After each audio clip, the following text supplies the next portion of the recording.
Hey, shalom, brothers. All praises to YAHAWASHI. It's your brother Ithan, double honors to the apostles. And shalom to you brothers and sisters out there that are members of the elect. It's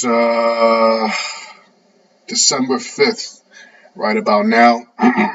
And I would like to do a quick video here. And this video is about going into 2 Corinthians, the 8th chapter, the 10th chapter, and Revelation, the 2nd chapter, regarding eating unto idols, being that we just so-called Thanksgiving just went by a couple days ago. And these scriptures are relevant to that holiday and any other so-called holidays here on this side that you may be invited to, which here in America, they're all pagan holidays, and all these so-called holidays were also worshipped, as well as different other holidays and different ceremonies in the Roman Empire, which were totally pagan and opposite to the scriptures. And this is a sit-down that, as you can see here, on November 8th, live reaction. Hassad sits down with Vocab Malone, Sakari, and this was forwarded to me. And yeah, so this I'm gonna try to refrain from calling anybody names, but Sakari, he goes into the breakdown into eating of things offered unto idols, and he totally breaks it down incorrectly.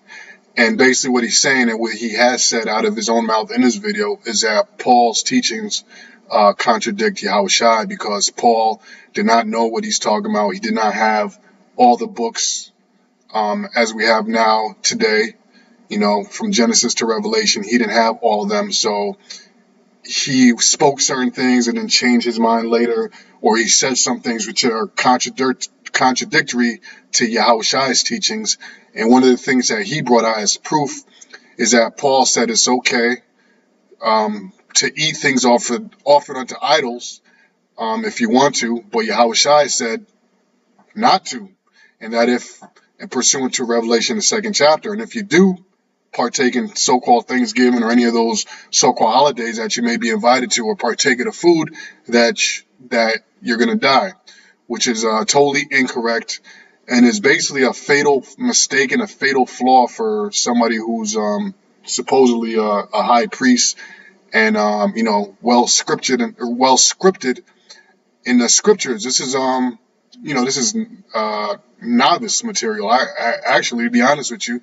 So anyway, let's get into it. I'm gonna play what he said, and then I'm gonna go into the scriptures and just break it down. And this is because the scriptures say what? That we must teach sound doctrine, right? And it even tells you that, you know, in the book of Ezekiel, it talks about these teachings like a sound, you know, like a song.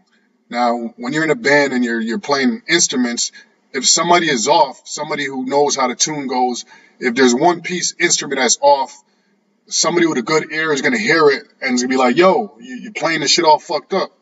So, you know, that's us. All right, this guy's playing the instrument the wrong way. So let me play it. And I'm not getting on the dude per se. I'm defending the gospel. I'm defending the scriptures. He broke it down incorrect. And so through the spirit of YAHAWASHI, I'm going to break it down correctly as it was taught to myself. 18-23. Let's see what YAHAWASHI said about eating food offered unto idols. Read. Revelation chapter 2, verse 18. It says, and unto... You have to project because we on this mic. My bad. Yeah. And unto the angel of the church in Thyatira write, these things saith the Son of God, who hath his eyes like a flame of fire, and his feet are like fine brass. There's another color scripture for you. Go ahead. And I know thy works in charity and service, and faith, and thy patience, and thy works, and the last to be more than the first. Notwithstanding, I have a few things against thee. So YAHAWASHI has something against this church. What does he have against this church? Read. Because thou sufferest that woman Jezebel, which calleth herself a prophetess, to teach and to seduce my servants. Okay, so how is she teaching and seducing the servants? Read. To commit fornication, and to eat things sacrificed unto idols. And to what? Eat things sacrificed unto idols. So YAHAWASHI has this against this church, that they're eating things sacrificed to idols, which Paul just said is not a big deal. Read. And I gave her space to repent of her fornication, and she repented not. Read on. Behold, I will cast her into a bed, and them that commit adultery with her into great tribulation. Read on. Except they repent of their deeds. Repent of eating food sacrificed to idols and fornication. Read. And I will kill her children. I will what? Kill her children with death. Read on. And all the churches shall know that I am he which searcheth the reins and hearts. See that? So he's going to kill people for eating food sacrificed to idols. He's going to kill people for eating Thanksgiving dinner. He's going to kill people for eating Easter ham, for eating Christmas dinner, damn it, for eating with they got damn Buddha propped up in the damn place. He's going to kill people for that, man. Right? That's what YAHAWASHI said. So that's another instance where Paul, so how can Paul have full apostolic authority, meaning speak as God, speak as the Most High, when he can't even get straight and get on par with what YAHAWASHI is teaching? All right, so that's what you call, matter of fact, right quick.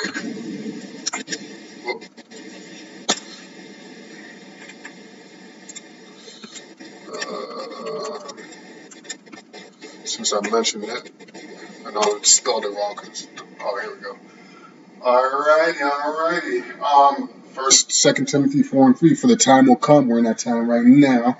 For the time will come when they will not endure sound doctrine, but after their own lusts shall heap themselves teachers having itching ears. Okay? Now in the book of Titus it says this: speak thou the things which become sound doctrine. Now what this man just said over here is not sound doctrine. So let's go and break it down correctly the way he should have broke it down. So let's go to 1 Corinthians 8, and I'm just going to run through these scriptures. Now 1 Corinthians 8 and 1. Now let me add some context to this. So a lot of the stuff that in the New Testament that Paul spoke about, Paul went into a lot of issues which were like day-to-day issues that you may face as an Israelite man. Trials, tribulations, the hardships you're gonna face, dealing with women, dealing with different issues, dealing with brothers, how to squash beef, like just stuff, that you deal with every day. And he had to, because you had the Gentiles, the Israelite foreigners, then you had the brothers who knew they were Israelites, then you had the Pharisees and the Sadducees, and then you had a bunch of other sects, just like you have here in America, a bunch of different religious sects. He gave advice on how to deal with these different things. All right. So what was going on here? Now back in Rome, just like you have today, you have the meat markets, right? Today we have supermarkets. Back then they had meat markets. Now, especially around the time of when there would be ceremonies, the heathens would have ceremonies, or Jakes. When I say heathens, I'm talking about Israelite foreigners. I'm talking about heathens. All right, they would have meat left over. Not them themselves, but actually them themselves would have some meat left over. The ones who would actually through the ceremony, they would have little courtyards in their backyard and all that shit, groves or whatever, and they would have these ceremonies. And what would happen is that these people, or the priests, right, would have leftover meat, because the priests would get meat offerings from the people that were attending these different ceremonies. So what they would do is they would take these meats that were used in these ceremonies, and they would sell them to the dealers at the meat markets, because it would be too much for their household or too much that they can handle. So they would sell them on the meat markets. And so what a lot of brothers would do is they would go to the meat markets and they would buy these meats. And these meats would be meats. Some of the meat was not used in the ceremonies, but a lot of the meat was. And maybe it was cheaper. I don't know the situation, but a lot of this meat was meat that was used or offered unto idols. So a lot of these brothers would either buy these meats on the meat market, or they would be invited. They may have a friend, just like you got a friend in the world that would invite you to so-called Thanksgiving dinner or Easter dinner or so-called Christmas dinner. Same thing happened back in Rome. You see? So that there would be little discrepancies. But the thing is, the brothers that were a little deeper in the knowledge, and Paul's going to go into it, I'm going to read in a second, but I'm just setting it up, is that brothers that were deeper in the faith, or have the faith was stronger, they would understand that, look, if I go to this dinner, fuck their idol, whatever idol they're worshiping. You know, I know that this food comes from YAHAWASHI. You know, the lamb, chicken, whatever the hell the meat was, as long as it wasn't abominable, pork, you know, shellfish, all that crap. We know that anything that was put on that table came from YAHAWASHI. Pursuant to Zechariah 14 and 9, he's the only power. All right? So all that meat came from him. So when you sit down at the table and you eat the meat, you give all praises to YAHAWASHI. Okay? So let's read this. 1 Corinthians 8:1, and I'm going to read quickly. Now, as touching things offered unto idols, we know that we all have knowledge. Knowledge puffeth up, but charity edifieth. So Paul was talking to who? The Church of Corinth. Okay? So these are brothers that were in the know, whose faith was built pretty strong. Okay? That's why I said we know that we all have knowledge. All right? So it says, if any man think that he knoweth anything, he knoweth nothing, yet as he ought to know. Okay? But if any man love the Most High, the same is known of him. Verse 4, as concerning therefore the eating of those things that are offered in sacrifice unto idols, we know that an idol is nothing in the world, right? An idol has no breath. Idol has no power. And that there is none other but the other power but one, Yahweh. All right? YAHAWASHI. Verse 5, for though there be that are called gods, Zeus, you know, all them different gods, whether in heaven or in earth, as there be gods many and lords many, but to us, the Israelites, there is but one power, the Father, of whom are all things, and we in him, and one Lord, YAHAWASHI, by whom are all things, and we by him. Verse 7, howbeit there is not in every man that knowledge, right? Like a brother that just came in the truth, his faith is weak, right? Or it may even be an outsider that's outside of Israel, and here you are, you're talking about, you know, pagan holidays and this and that, and they may see you go eat so-called Thanksgiving dinner. So that's somebody without the knowledge. So it says, howbeit there is not in every man that knowledge. For some with conscience of the idol unto this hour eat it as a thing offered unto an idol, and their conscience being weak is defiled. So yeah, you got some brothers, maybe some new brothers, that they're not disposed to go eat so-called Thanksgiving dinner, like probably all of us when we first came into truth, when our faith, you know, when our faith was still being built up. To us, that was highly, that was a thing that would highly offend the Most High. So we didn't go, because why? We didn't want our conscience to be defiled. All right, verse 8. But meat commendeth us not to the Most High, for neither if we eat are we the better, neither if we eat not are we the worse. Right. So you sitting down and eating a piece of lamb is not you know, it's not like it's not like your worship. That's not synonymous to worshiping the Most High. It doesn't do anything for you. It doesn't add anything, you know, to your resume. Or the Most High, you know, like the Most High, oh, he ate lamb. He had a nice lamb dinner on December, 5th, 2019. So, you know what? Let's make him part of the elect. No, it doesn't work that way. It says, but meat commendeth us not to the Most High, for neither if we eat are we the better, neither if we eat not are we the worse. So if a brother is like, you know what, man, I don't feel comfortable, I don't think the Most High is with that, me going to eat so-called Thanksgiving dinner, then he's not any better than a brother that say, you know what, I know that meat, that turkey came from the Most High, okay? I could have went and bought the shit myself and ate at home. It's the same thing as me going to my neighbor's house and eating the meat, because I'm going to praise YAHAWASHI the same way I do at home, right? So not one is better than the other. They're both going according to where their faith is at. Verse 9 says, but take heed lest by any means this liberty of yours become a stumbling block to them that are weak. Verse 10, for if any man see thee which hath knowledge sit at meat in the idol's temple, shall not the conscience of him which is weak be emboldened to eat those things which are offered to idols? Right. So let me read verse 11. And through thy knowledge shall the weak brother perish from whom YAHAWASHI died? Right, exactly. So basically what that's saying is, look, if it's going to offend your brother to go eat a Thanksgiving dinner, then don't do it, okay? For his sake, okay? And through thy knowledge shall the weak brother perish for whom Yahawashi died. So that brother may be looking at you, man, he's a hypocrite. He's talking all that stuff and he's going to eat a Thanksgiving dinner. If it's in that situation, then you may want to refrain from that for that brother's sake, for his conscience sake. Okay? Verse 12. For when ye sin, verse 12, for when ye sin so against the brethren and wound their weak conscience, ye sin against Yahawashi. Verse 13.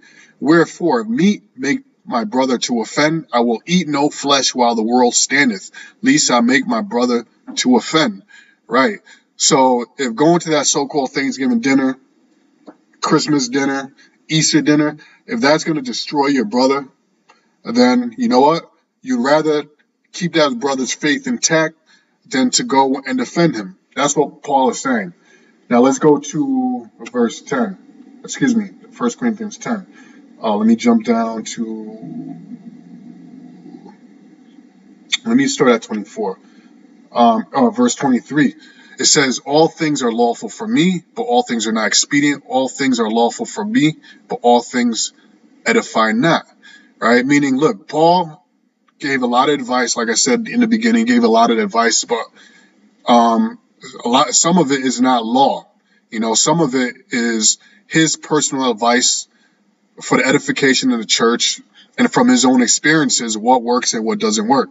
So, for example, Paul said it's better to not have a woman. Okay? He said it's better not to have a woman, but if you burn, go ahead and get you a woman. Get you a girl. You're not going off.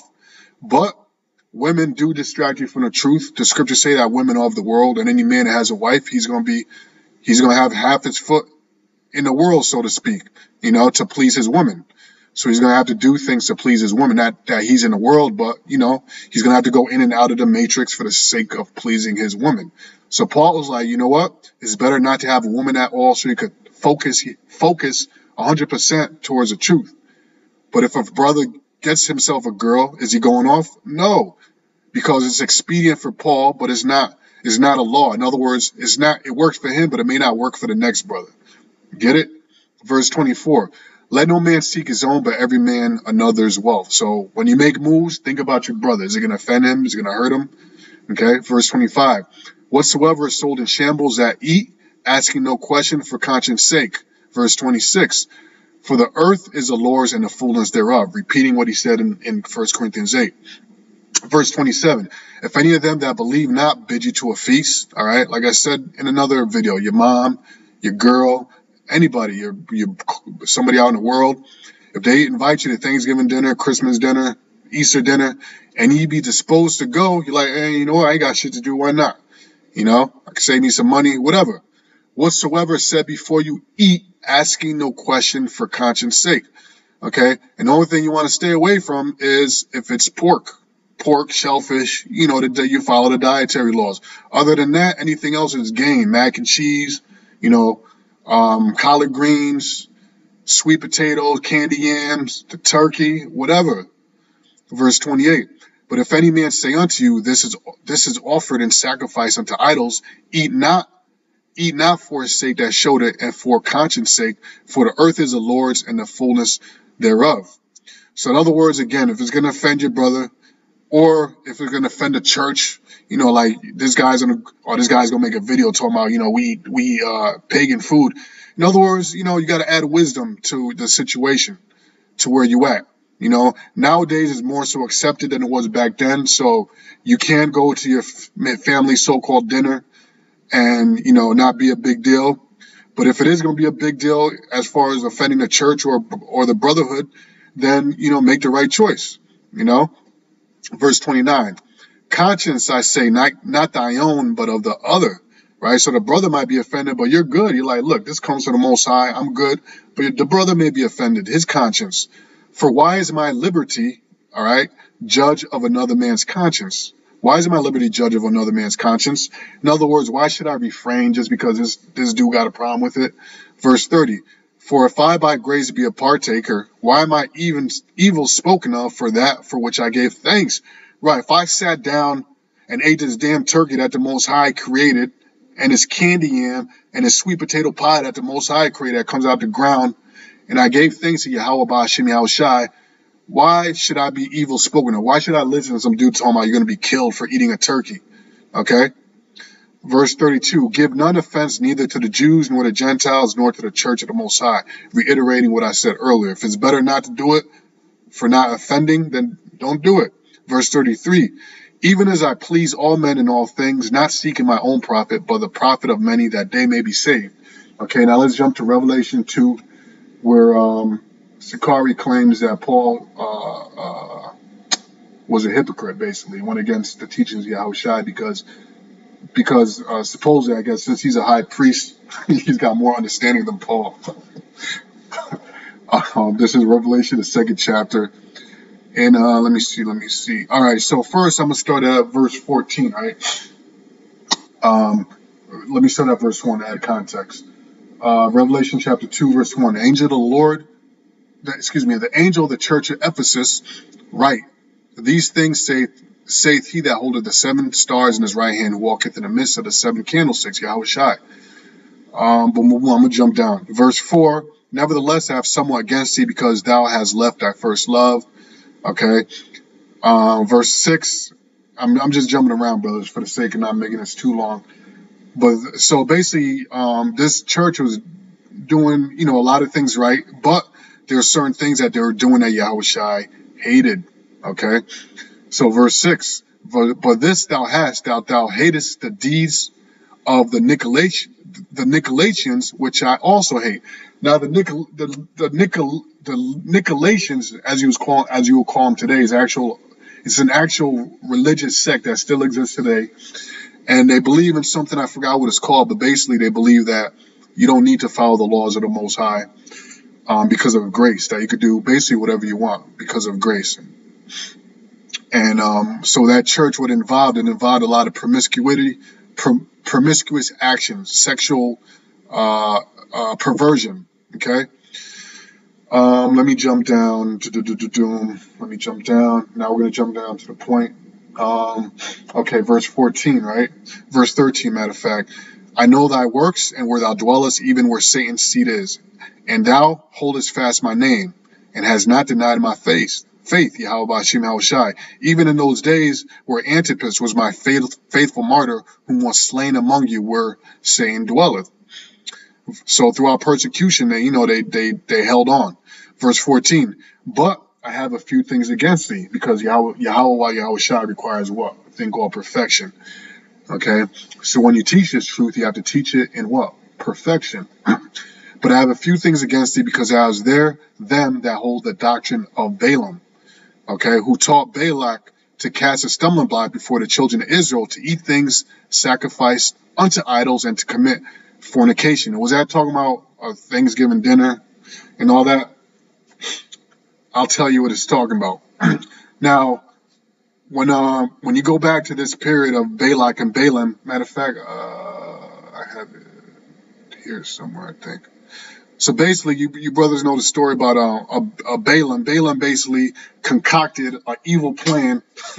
He concocted an evil plan to take Israel down, because he knew that he could not. And this is right after this happened. We're going to go into the story briefly. It's in 1 King. No. Excuse me. It's right here in Numbers. Right? In Numbers, he devised an evil plan to send his women, I believe they were Moabite women, the Midianite women, okay, to the congregation of Israel. Now, these were sexy ass women, and they were highly instructed in the art of today what they would call Kama Sutra, right? And basically, they were used to make the men of Israel go off, and the way they were going off is, it doesn't go into it, but it was sexual perversion. So they're probably having orgies and doing all types of other shit that the Most High is not with. So let's go straight to the point. Now, this is verse 16. This is Numbers 31 to 16. It says, behold, these caused the children of Israel through the counsel of Balaam to commit trespass against the Lord in the matter of Peor. Okay? And Peor was what? He was an idol. And there was a plague among the congregation of the Lord. Now, now there was a plague in the congregation of the Lord. So because of this act, the sexual perversion and his worship in the Baal Peor, through these women, okay, that was sent, because what happened is the Israelite men, when they went to war, they took the women as hostages, right? They took the women as hostages, and these women, they worship what? Baal. And so these women seduced these men into worshiping Baal. And what comes with that is what? Eating detestable things like pork, okay, and things that the Most High said not to eat. And they would literally sit there and offer this shit up to their idols. And these men would take part in that, okay? So when the Lord said here in Revelation, the 2nd chapter, it said, verse 14, but I have a few things against thee, because thou hast there them that hold the doctrine of Balaam, who taught Balak to cast a stumbling block before the children of Israel, to eat things sacrificing to idols, and to commit fornication, all right, which was spiritual and physical fornication. You see? It says, verse 15, so hast thou also them that hold the doctrine of Nicolaitans, which things I hate. Okay? Now, as I mentioned earlier, the doctrine of the Nicolaitans, I know I'm saying it incorrectly, but that doctrine was basically lawlessness, to do anything that you want. Okay? So it was sexual perversion, it was eating pork, eating whatever, because their belief is what? We have grace, so you can basically do whatever you want. And the way they brought the sin to this church was what? Was through the women. That's why the Spirit got on the Apostle Tahar to say, look, in GMS, no women in the congregation, because what? They bring forth what? Disorder, they bring forth chaos. Okay? And from experience and from history, they seduce men into false doctrines. Now, let's read down some more. Okay, I'm going to go jump down to 20. Verse 19. I know thy works in charity and service and faith, and thy patience and thy works and the last to be more than the first. Notwithstanding, I have a few things against thee, because thou sufferest that woman Jezebel, which calleth herself a prophetess, to teach and seduce, okay, my servants to commit fornication and to eat things sacrificed unto idols. So what she did is she got these men to go off and to actually sacrifice unto idols. So what she was talking about here is different from what Paul was talking about, completely different. These men were actually eating and sacrificing unto idols. They did not sit down in front of a table with a turkey and said, Tawadi YAHAWASHI YAHAWASHI, forgive me this food for me to eat, and giving all praise to YAHAWASHI YAHAWASHI. They were eating and sacrificing, giving praise to Baal Peor, as I mentioned up in verse 14, okay, and these other different doctrines. And through this woman Jezebel, she just seduced them to go off. Now, it's funny that the woman is called Jezebel, because if you go back in history, in our history, right, Ahab, do I have here? Ahab, right, verse 31. This is 1 Kings 16 and 31. Now, Ahab, which is the seventh king of Israel, okay, he was more wicked than any king before him. And this is what he did, verse 31. And it came to pass, as it had been a light thing for him to walk in the sins of Jeroboam, the son of Nebat, that he took to wife Jezebel, the daughter of Ethbaal, the king of the Zidonians, and went and served Baal and worship him. You see? So this is why that woman in Revelation was referred to as Jezebel, because she was doing the exact same thing as here. She was having those boys go off, those men in that church at Ephesus. She had them going off, and they went and they were serving Baal Peor, and they were worshiping him. And when they were sacrificing to Baal Peor. So they were actually eating things offered unto idols. If you read verse 32, and he reared up an altar for Baal in a house of Baal, which he had built in Samaria. And Ahab made a grove, and Ahab did more to provoke the Lord power to Israel to anger than all the kings of Israel that went before him. Okay. Now it said that it says right here that Ahab he took Jezebel, the daughter of Ethbal, king of the Zidonians. Now, when you read about the Zidonians, they were Hamites. Okay. And they're Hamites, and they come from I believe the Zidonians, actually, I'm sorry, the Zidonians that come from Canaan, okay, one of the sons of Canaan, and those are the Zidonians. And as you know, I believe in Leviticus 18, the Most High broke down everything the Canaanites were doing. They were sacrificing to idols, they were into sexual perversion, they were into sacrificing their children, okay, up to Baal.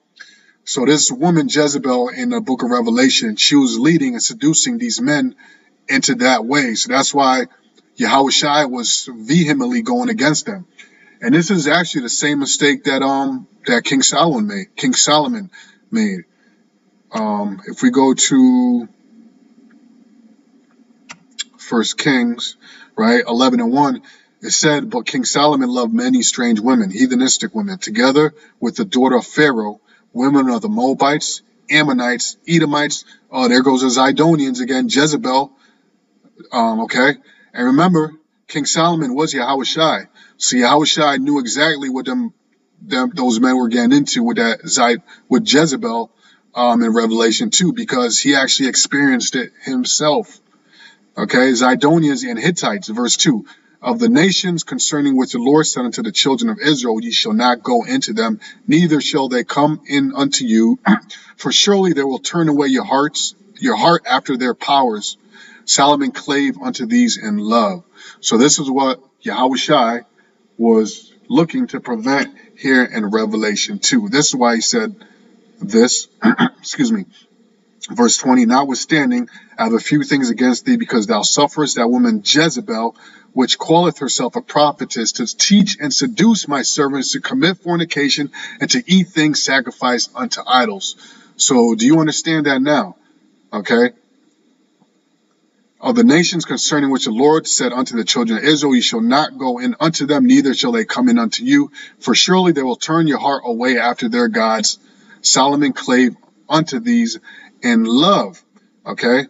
Now us today, under the protection of YAHAWASHI and in the faith of YAHAWASHI, basically what Paul was saying was that, look, if you get invited to one of these feasts, and on the table there's food that you can eat, and they say, "Hey man, take whatever the hell you want," and you sit down, you grab the food, and you say, "All praises to YAHAWASHI," you're not going off. All right? As long as you don't sit there and say, "Oh, I would like to thank Jesus Christ for this food," you better not be saying that shit, because then you are going off. Because now you are sacrificing unto an idol. You're giving thanks to an idol. You should be giving thanks to YAHAWASHI. So if you read down verse 21, "And I gave her space to repent of her fornication, and she repented not." Verse 22, "Behold, I will cast her into a bed, and them that commit adultery with her in great tribulation, except they repent of their deeds. And I will kill her children with death, and all the churches shall know that I am he which searcheth the reins and hearts. And I will give unto every one of you according to their works." Okay, so I hope you brothers have more understanding of 1 Corinthians 8:10 and also Revelation, the 2nd chapter, to know what it is talking about. And we went through the scriptures to back it up. We went to the history quickly. You brothers can look more into it if you want. You can make more videos on it. And this video here, you see the title here, okay? And the point where he starts talking this crazy stuff is about 1:45. But you could go back to 1 minute and 30 minutes, or even before that, to where he starts really, starts bugging out. Yeah, so I haven't watched this whole video. Brother sent me a clip. I just jumped right to it. And yeah, brother. So with that, I'm gonna say all praises to YAHAWASHI. Shalom.